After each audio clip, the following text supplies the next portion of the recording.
Naglaya. Sang una din nga naglaya si tatay mo dahil hasta nga halin kung baga since birth gid mo, di ba? Ah, hindi ba hambal since birth, no? 3 months. 3 months na, oh. Since nga 3 months siya galing nga ginlayasan ni tatay na ano yung mga trial, mga pagsubok yung inagyan mo sa kabuhi nyo bilang nga tatlo mo. Duro masukuman na way tatay. Nag-graduate lang. Gusto ko may tatay daan. Muna na tawag ang broken family.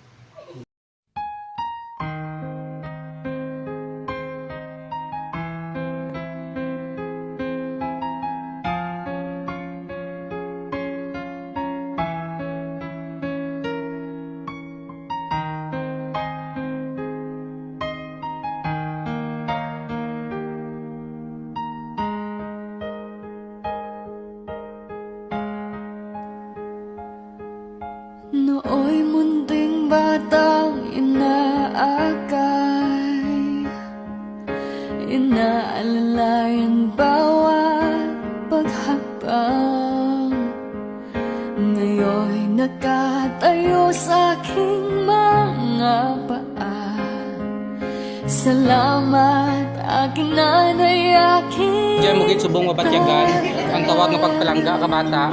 Once nga humibi ang bata ang boy, totoo din na boy nga palangga na gid ang isa ka tatay boy. Bisan sino man guro sang una, gusto gid ni kang bata nga makita bala ikaw dad sang una. Kaso tawag nga iway ka mo't komunikasyon nya duwa. Dumubula da.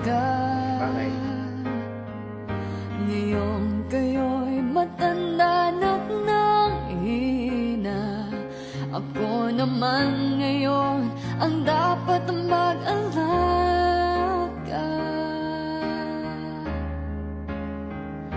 Kayo ba'y aalalayan at aka'y hindi?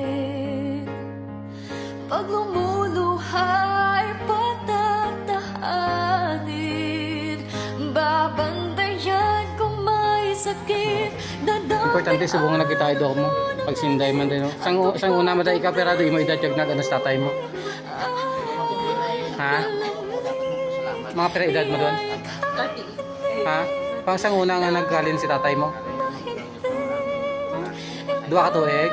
2 years old, tapos na 3 months. Imagine nyo bala, siyempre, bisan sino man, mahibigid ni siya kay nga man. 3 months old sa kaginbayaan ni tatay na, din ka nag-espila day?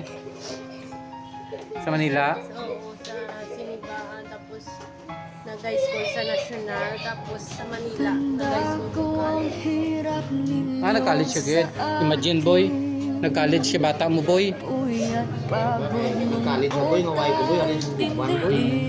Pero masakit man sa bawat isa, pero ay tamay mo boy. So, utos na kapalakan. Hindi man naiinis pagkakataon boy, hindi boy masulang boy ang ating. Kaya tino karon boy, nalipay ko boy, nga nakita ko sa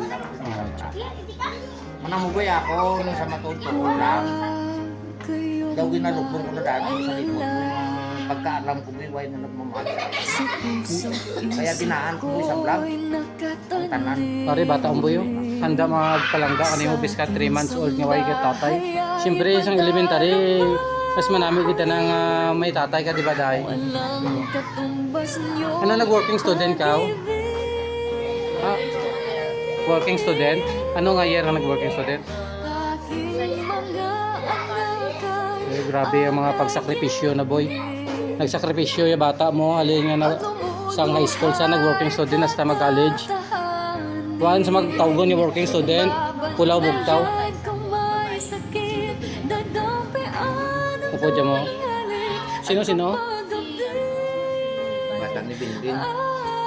Huwag ko kilala, pangayaw abi ko. Ano imong course ng... Ano course mo?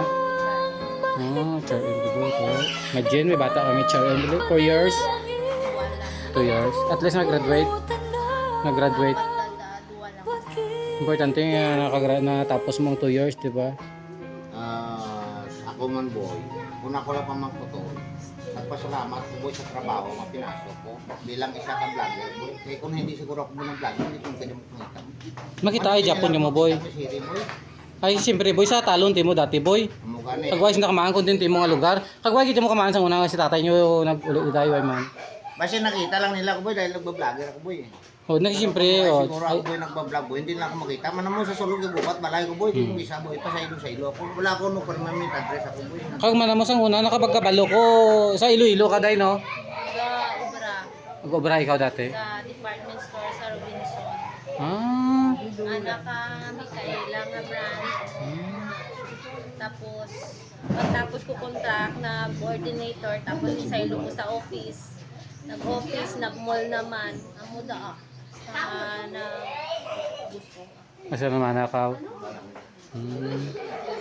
Tebe, ano yung mambal mo subong kay nakita yung dokument tatay mo? Nalipay man ko nga nag-agto diya sa balay.